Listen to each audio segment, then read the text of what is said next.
let's talk about the different types of orders out there, right? So first of all, what the heck is an order? An order is just a mechanism, a way to acquire securities, right? It's almost like if you were at an auction and you were kind of bidding, or you're on eBay and you're putting out bids and that kind of thing. So let's start off with the simplest one, market order.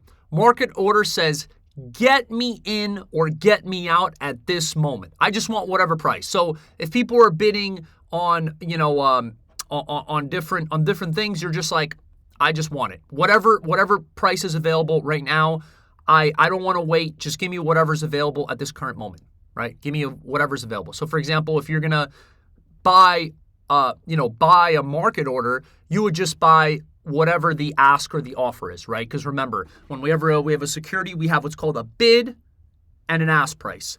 The bid is what the market maker, right, what they're willing to buy at. And the ask is the price at what the market makers want to sell at. So their whole job is, to maintain an orderly market and that kind of stuff. But essentially, how they make their money is they're just buying at a lower price and selling at a higher price all day long. Now, they do get messed up if all of a sudden the stock drops precipitously by 8%. They're probably going to be stuck long because they're going to be buying the whole time all the way down. So they prefer like a calm market where, there's not a lot of volatility, that kind of thing, so they can just make their spread all day long, right? So, so if I were to buy market order, I would just be buying at the ask or buying at the offer, right? So whatever, if there's if I want to buy 1,000 shares and there's 500 shares at the offer, the ask, I'd buy up all those shares. The stock would go up a penny if it's, if it has a penny spread, and take out the next shares at the next level, right? At the next cent, let's say. And obviously shares that have, stocks that have a thin spread are more liquid, versus stocks that have a narrow spread. A narrow spread's like a 1 cent spread would be very, very liquid, and stocks that have a wider spread, like a 5 cent spread, they're not going to be as liquid. So it's going to be harder to get in and out, right? You're going to kind of get, with stocks that have a really wide spread, you're better off almost using limit orders rather than market orders, because you're going to get screwed on the price execution, right? So that's market orders, right? Now, since I touched on limit orders, let's talk about that next. A limit order is basically the price that I want. It's the price that I want. So, for example, if I want to buy something, I'd rather buy it at my price or cheaper, right? And that's what a limit order is going to give you, my price or cheaper, because I'd rather buy cheaper, right? But the problem is might not give me a fill. I could put a buy limit order to buy NVIDIA at $2. It's just not going to give me a fill, right? If I put a day order, it's just going to cancel at the end of the day, or a good till cancel, it'll sit there, right? Now, let's say sell limit orders. Sell limit orders, I always want to sell at my price or higher. I always want to sell at my price or higher. My price or higher, my price or higher, right? Because, just think about it logically. You would rather get rid of something at a better price, right? So now, again, same situation. I might want to buy NVIDIA for $2 and sell it for $10,000.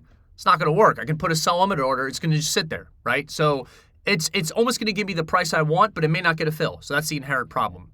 And then this addresses a common acronym that people remember this by. They think about slobs over bliss. They think about, on the numerator, sell limit order, buy stop. What we said, sell above the market, your price or higher, over buy bliss, buy limit order, sell stop at the bottom, right? So we address the limit orders. Let's talk about the stop orders. Stop orders are essentially a combination of a trigger price and a market order. A trigger price and a market order. Essentially, it's like a tripwire, right? It's almost like a tripwire on a grenade. So once you trip over the tripwire, the grenade activates, right? Same thing here, right? You trip over and it activates. What the heck are they used for? They can be used for multiple things, but the main thing they use is sort of like a hedge or protection for your order, for your stock. So let's say I bought NVIDIA at, I don't even know what NVIDIA is trading at. Call it 190. So I bought it, I don't know, a year ago at 100, or maybe not 100, whatever it was trading at a year ago. Now it's at 190. I want to protect my profit. So what do? I put a sell stop order at 185. So if the stock were to drop at 185, like if it hits 185 or 184.99, what happens? The order will trigger at 185 or below, and then it spits out a market order, and it's going to take me out whatever price is available. Now, that's a pretty good way to hedge, but the problem is you have overnight risk, right? Like a stock could open, 10% lower. So what happens then? What happens if now I'm long Nvidia at 190, I have a sell stop at 185, the stock opens at 170. It's just going to get me out at the next available price, which is going to be whatever, 170, 169.98 or something like that. So that's the inherent problem with those type of orders. Like a safer hedge would be using a put, which is a right to sell, because that's going to give you a guaranteed price. Orders will never give you a guaranteed price. No order will give you a guaranteed price. I mean, a limit order could give you a guaranteed price if it hits that price. You know what I mean? If it hits that price. It may not hit that price, right? That's the problem. So that's a sell stop order. So a combination of a trigger and then a sell market order, right? And that's going to be below the market.